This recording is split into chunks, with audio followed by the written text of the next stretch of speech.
Good morning, Quadcopter 101 here, and what I got for you today is a review of the SH5C.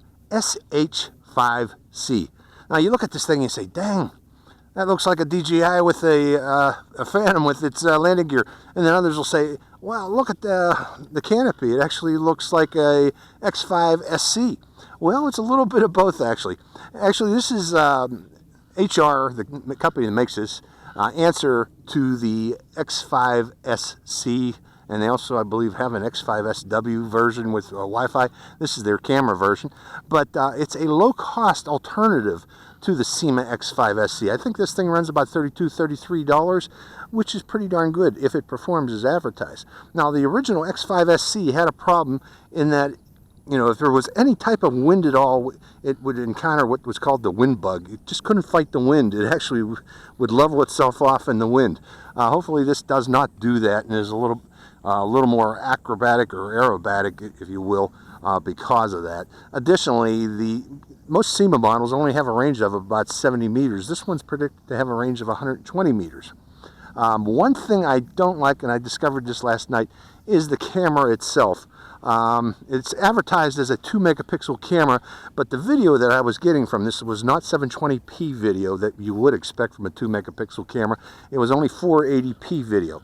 So, you know, you're making a trade-off there in terms of the price. You can get this, I guess, about $10 cheaper than a real Syma X5SC. If you look around, you know, I believe they're running these days around $43. So, you know, you're going to save yourself about a quarter of the price if you purchase this particular one. The batteries it uses is, you know, standard 650 milliampere hour white Losi connector style batteries that you normally see on a Syma X5 series quadcopter. So there are plenty of them out there widely available for this particular quadcopter. The transmitter, let's go over the transmitter and its controls. You can start the video camera by pushing upward, actually pushing downward, and you take a photo by pushing upward. It does have headless mode and one key return, which I'm not sure that the X5SC has.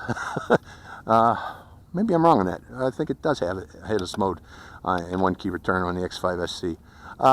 You can control the rates by pressing this button here, and if you hold this button down, I believe it has something that has spin yaw where it gets a crazy spin.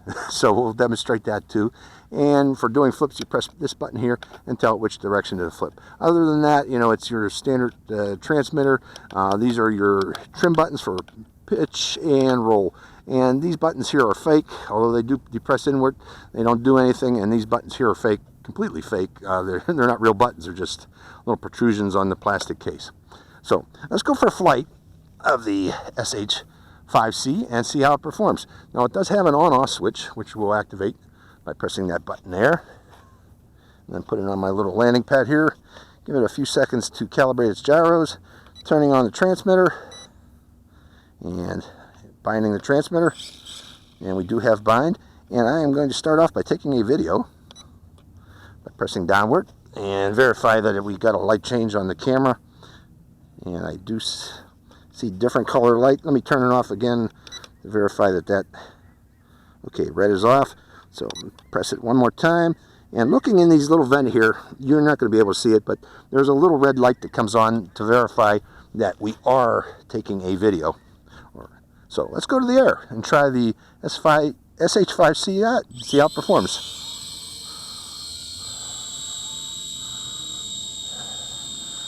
Well, very stable. Give it a little more throttle. Let's see if I can get it to hover. Bring it in toward me. Yeah, I can't get it to a full hover here. It's either going up or going downward, so mainly an outdoor flyer with that in mind. Let's fly it around.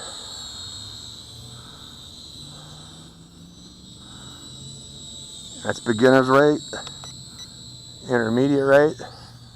The yaw becomes much more extreme.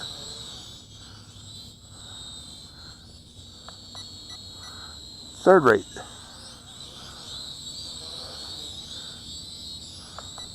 Back to beginner. And let's try one thing before we go out far and try its range out. I am going to put it on the ground and land it right about right about there. And what I want to do is, first off, turn off that camera, and then start the motors up, and then turn off the transmitter. 1001, 1002, 1003. So we don't need to worry about it going out of range. Just double checking that. Okay. Binding again. And starting the video one more time. Double checking the video again. We got a red light. And taking to the air.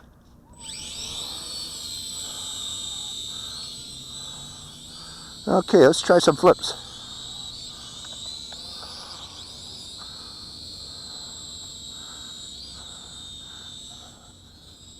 Bringing it in closer. Second rate.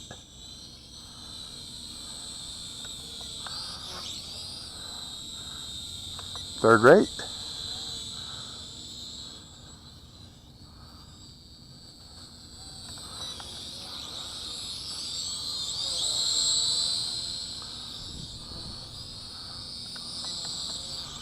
Now, I'm curious about this insane yaw.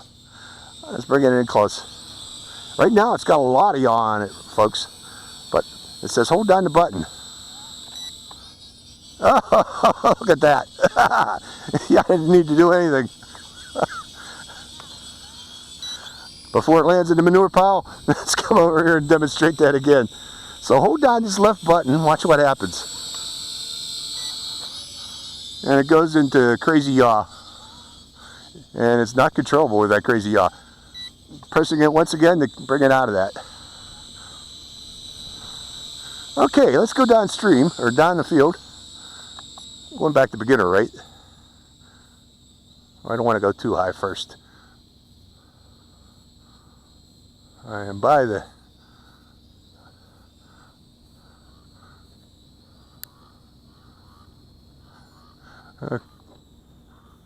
Okay, then coming back down. Dual rate.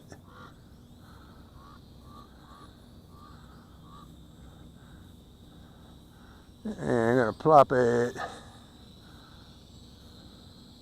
right about there and then rotate. Slow rotate of the area showing its camera.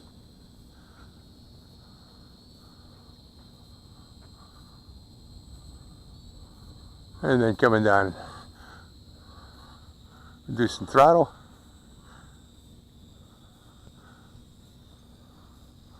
And coming down quickly. Okay, well, let's turn off that camera for now, because I want to make sure I got that video. And this time we're going to run it down the field, or turn the camera back on, and run it down the field at low altitude to see if we can get at least about 100 meters to verify that it does have 100 meter range. We've already demonstrated that the quadcopter. Ooh, before we do that, here are these guys. Where they at? Where they at? I am recording. Let's go see them. I'm gonna go after them. Are they showing up? They're going by too fast. Never mind. They got away before I got a chance to go after them.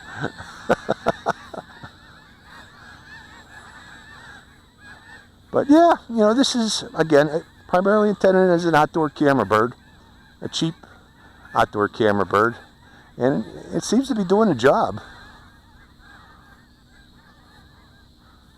And coming back down.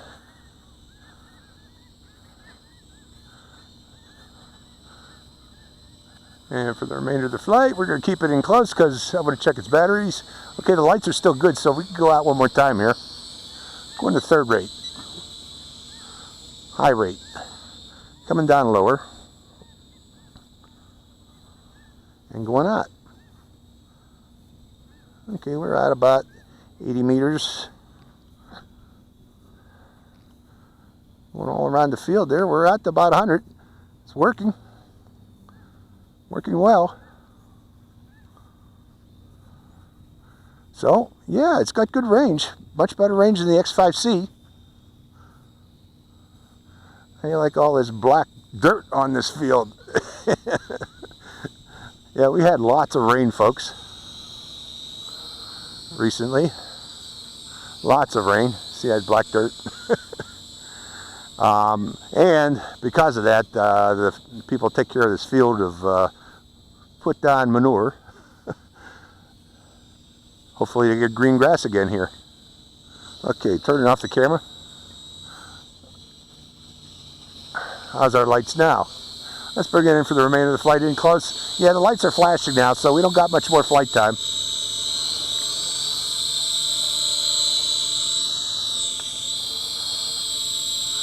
We'll see how much flight time we can get out of this. But again, you know, its throttle is, you know, it's either going up or going down. Now it's starting to get sluggish, so yeah, that's about the flight time you get out of it. So that overall, you know, it flew very well.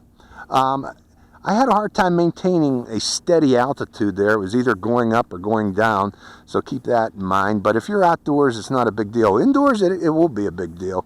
But outdoors, no, you know, it'll work, you know, be fine for flying outdoors. So mainly, I would recommend this for an outdoor quadcopter and a cheap alternative to the Syma quadcopters if you're looking for that. So this is Quadcopter 101. Hope you enjoyed this flight. Quadcopter 101, signing out.